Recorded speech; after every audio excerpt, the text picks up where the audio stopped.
Infelizmente, há uma tendência em que pessoas estão se aproximando de parceiros com um único objetivo: tirar vantagem dos bens ou patrimônio da outra pessoa, aproveitando-se de uma possível fragilidade afetiva e, às vezes, até emocional.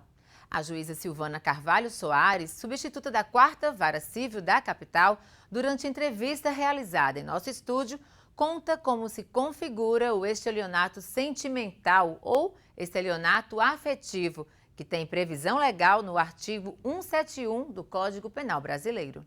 Assista. Olá, hoje iremos conversar aqui em nosso estúdio com a juíza Silvana Carvalho Soares, juíza em substituição na 4ª Vara Civil da capital. Ela que vai conversar com a gente sobre o estelionato sentimental. Muito obrigada, Daniela, por essa oportunidade. Doutora Silvana, o que é o estelionato sentimental e qual a previsão legal desse crime? Bom, a gente falar de estelionato sentimental é entrarmos um pouco na esfera do que tem acontecido na nossa sociedade. Ultimamente, as pessoas estão sendo vítimas de diversos golpes e o estelionato sentimental é mais um deles. Esse nome estelionato sentimental foi utilizado numa sentença no Tribunal de Justiça de Brasília há uns 4 anos atrás. E ele é interessante porque ele coloca no âmbito civil a figura do estelionato, que já é conhecido no âmbito penal, no artigo 171 do Código Penal. E quais as provas cabíveis, doutora, que comprovam esse tipo de estelionato? Comete o estelionato aquela pessoa que, mediante ardil, qualquer artifício ou mediante fraude, obtém para si vantagem ilícita, né, em desfavor da vítima.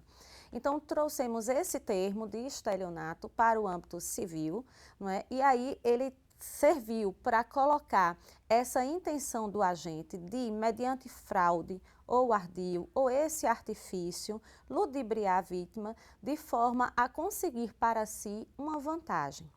O que coloca no campo do sentimental, do sentimentalismo, é que a vítima ela está imbuída nessa relação de afeto, de amor, de confiança, aonde ela não sabe que o outro está querendo aplicar nela um golpe. E como todo relacionamento é baseado na confiança, esse trair da confiança gera contra ela, além do prejuízo financeiro e óbvio, que aí nós temos como ressarcir no campo do dano material, mas gera também aquele conflito próprio, aquela dor íntima, o direito subjetivo, a honra ou dignidade da pessoa humana, e aí sim a gente vê que pode caracterizar também o dano moral nessa vítima. Então, não são raros os casos, infelizmente, em nossa sociedade, em que esse golpe está sendo aplicado, muitas vezes com a ajuda de uma verdadeira quadrilha que está ao redor daquela pessoa. Às vezes quem se passa por este homem nas redes sociais é na verdade uma mulher, nem um homem chega a ser propriamente, e finge todo um relacionamento com a vítima, e a vítima é às vezes carente ou mesmo ludibriada pelos informes, por todos os detalhes que aquele agente faz, acaba depositando quantias em dinheiro, às vezes comprando automóvel, comprando moto, e assim um acaba se doando o tempo inteiro, enquanto o outro apenas recebe. Então há um desequilíbrio nessa relação, onde uma parte doa sentimentalmente e também o seu patrimônio, enquanto a outra só obtém a vantagem. Então, a princípio, dentro de um relacionamento, não é crime você receber presentes ou algo. Mas, quando ambos estão dentro desse relacionamento baseado na confiança, neste caso não, um está apenas querendo sugar, querendo extrair em seu proveito, não é, o que o outro tem para dar. Não há, em relação ao agente, nenhuma situação de afeto. E o mais grave e que tem acontecido é que, por vezes, esses encontros não são só virtuais. Há encontros físicos, onde a vítima banca passagem, banca hotel, banca o final de semana inteiro, não é? E o agente chega a ter relações sexuais com a vítima, todo um interesse, promessa de casamento, promessa de filhos, e de repente, depois que o dinheiro é depositado na conta dele ou de outra pessoa que ele indica, essa pessoa simplesmente some. E é aí que a vítima se dá conta de que foi vítima de um grande golpe, que não apenas se viu endividada, muitas vezes por empréstimos para ajudar essa pessoa, mas também mutilada emocionalmente, porque se vê duplamente enganada. Esse é o grande problema do estelionato sentimental. Então, cabe, no caso, tanto a reparação pelo dano material, quanto pelo dano também emocional, que seria aí, no caso, os danos morais? No estelionato sentimental, na verdade, todo o trâmite é de uma ação indenizatória, onde a vítima vai provar que foi atingida na sua honra pessoal, e aí pede o dano moral e também os prejuízos financeiros que teve, que caracterizam o dano material. Então, como tal, como ação indenizatória, as provas são as mesmas cabíveis em direito. Provas documentais, provas testemunhais, não é? E qualquer outra situação de prova em que ela comprove que despendeu, não é, recursos em prol desse cidadão, que desprendeu porque havia um relacionamento com aquela pessoa, não é? E que foi enganada, ludibriada. Então, em regra, seriam juntar os comprovantes de passagem aérea, depósitos efetuados com os valores dos depósitos, gravações pelo WhatsApp, gravações telefônicas, se fosse possível, testemunhas que tenham presenciado algum encontro havido entre você e seu agente, né, e o agente que cometeu o ilícito. Então, são várias as formas de prova.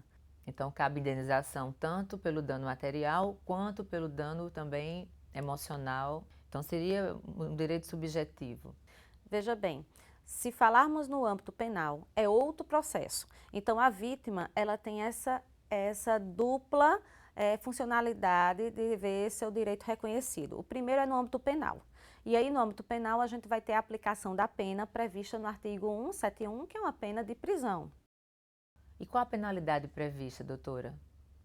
No âmbito civil, o direito à indenização, e aí é um valor em dinheiro a critério do juiz, que vai verificar o tamanho do prejuízo, o tempo que o relacionamento durou, o grau de fraude, o grau de envolvimento e todo o prejuízo emocional que essa pessoa teve, e aí vai quantificar esse dano de forma a minorar esse prejuízo causado à vítima.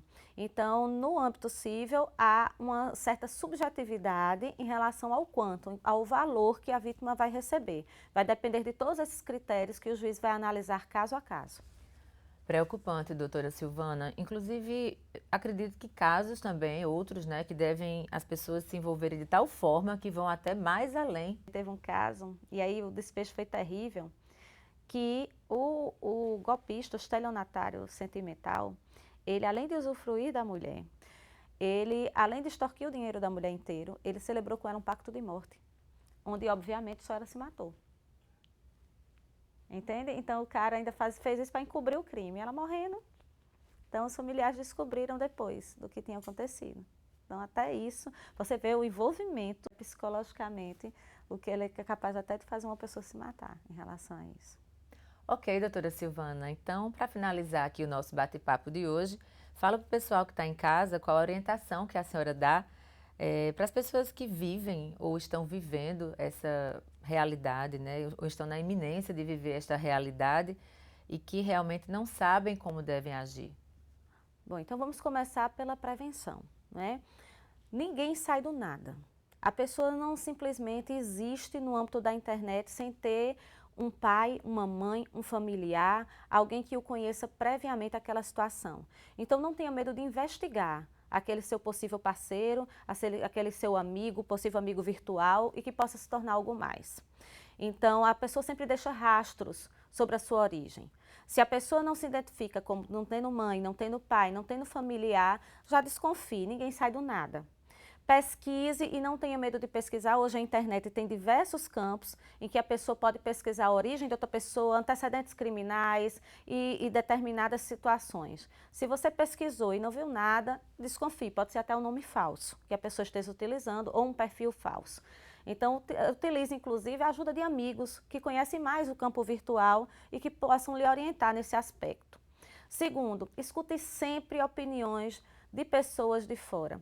Às vezes a pessoa está tão envolvida dentro de um relacionamento, e não é mentira que muitas vezes a paixão cega e a gente não consegue ver detalhes ou começa a não perceber certas incongruências, certas diferenças na história contada pelaquela pessoa e do que é a história real. E muitas vezes as pessoas, os seus amigos, as pessoas que estão próximas do convívio, vai começar a perceber essas divergências, esses desencontros de história e procure ouvi-las também. Com certeza, pessoas que lhe amam querem o seu bem e vão dar conselhos para o bem.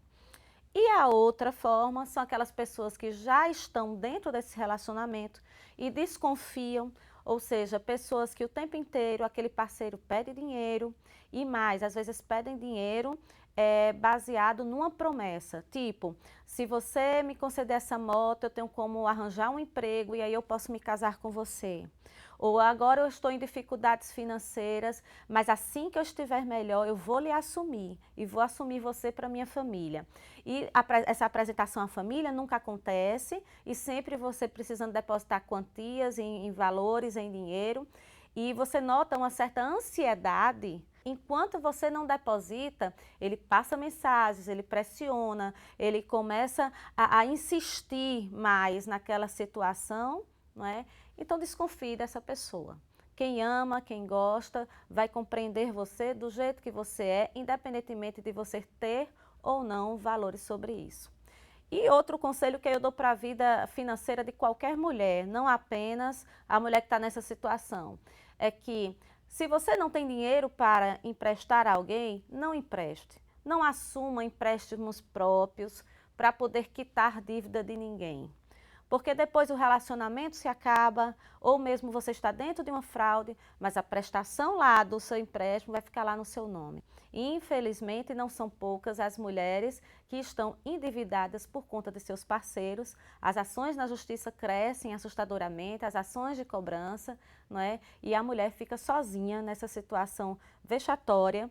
Muitas vezes nunca deveu nada, às vezes economiza para ter o que ter para si ou para quando tem filhos, para os seus filhos, e acabam endividados por um parceiro irresponsável. E a mulher tem que aprender a se blindar dessa sua sensibilidade para não ser vítima desses golpistas.